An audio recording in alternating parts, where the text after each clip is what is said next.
नमस्कार दोस्तों, मैं शांतनु पांडे। आप सभी का मेरे चैनल पर स्वागत है।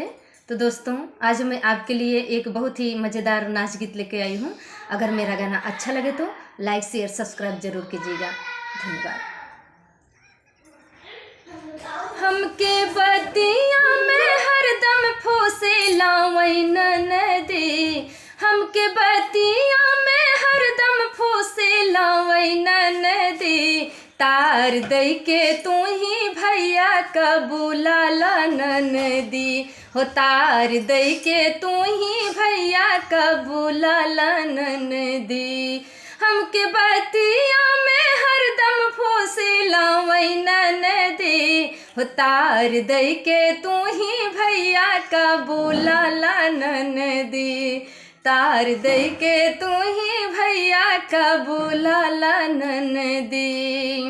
लखते लखत मोरी अखिया अखियानी, लखते लखत मोरी अखिया अखियानी, कहते कहत मोरी जुबियानी, कहते कहत मोरी जुबियानी।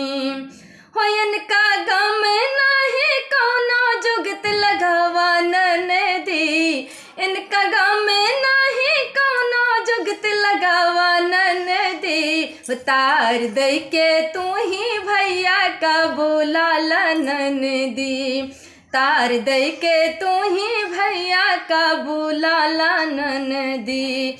हमके बतिया में हरदम फूसेला वैनन दे, हमके बतिया में हरदम फूसेला वैनन दे, तार दई के तू ही भैया कबूलाला ननदी हो, तार दई के तू ही भैया कबूलाला ननदी।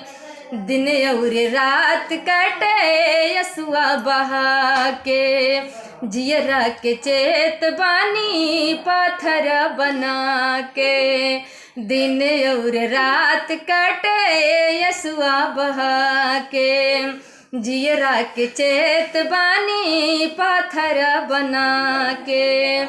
बाढ़े नाही कहीं रोगावा घटावा ननदी, बाढ़ नहीं कहीं रोगावा घटावा ननदी, तार दई के तू ही भैया कबूलाला ननदी, तार दई के तू ही भैया कबूलाला ननदी। हमके बतिया में हरदम फूसेला वैनन दे, हमके बतिया में हरदम फूसेला वैनन दे, तार दई के तू ही भैया कबूलाला ननदी, तार दई के तू ही भैया कबूलाला ननदी।